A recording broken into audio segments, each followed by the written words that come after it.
মুম্বাইয়ের Galaxy apartment মানেই যেন সালমান খান। বছরের পর বছর ঈদ কিংবা জন্মদিনে এই অ্যাপার্টমেন্টের বারান্দায় দাঁড়িয়ে ভক্তদের শুভেচ্ছা জানিয়ে আসছেন তিনি। সেই পরিচিত দৃশ্যেই যেন তারকাকে ঘিরে এক অনন্য ঐতিহ্যে পরিণত হয়েছে। তবে এবার সেই অধ্যায়ের অবসান ঘটতে পারে বলে জোর গুঞ্জন উঠেছে। ভারতীয় সংবাদ মাধ্যমের খবরে বলা হয়েছে, প্রায় 52 বছর ধরে পরিবারের ঠিকানা হয়ে থাকা গ্যালাক্সি অ্যাপার্টমেন্ট ছেড়ে নতুন বাড়িতে উঠতে পারেন সালমান খান। প্রতিবেদনে জানানো হয়েছে, বান্দ্রার চিম্বাই এলাকায় সমুদ্র সংলগ্ন একটি নতুন ছায়াতল আবাসিক ভবন নির্মাণের অনুমোদন পেয়েছে খান পরিবার। নতুন ভবনটি বর্তমান বাসভবন থেকে খুব বেশি দূরে নয়। যদিও নতুন বাড়িতে কবে উঠবেন কিংবা গ্যালাক্সি অ্যাপার্টমেন্ট ছাড়বেন কিনা এই বিষয়ে এখনো আনুষ্ঠানিকভাবে কিছু জানায়নি খান পরিবার।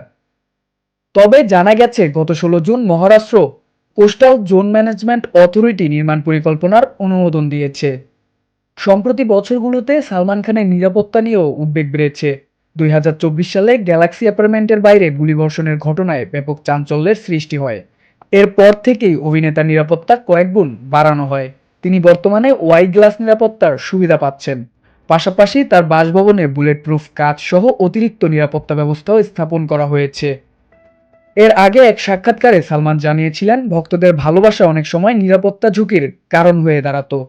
কেউ কেউ তার বারান্দায় উঠে যাওয়ার চেষ্টা করতেন, এমনকি সেখানে অপরিচিত কাউকে ঘুমিয়ে থাকতেও দেখা গেছে। এসব অভিজ্ঞতার কারণে নিরাপত্তা আরও জোরদার করতে হয়েছে বলে জানান তিনি।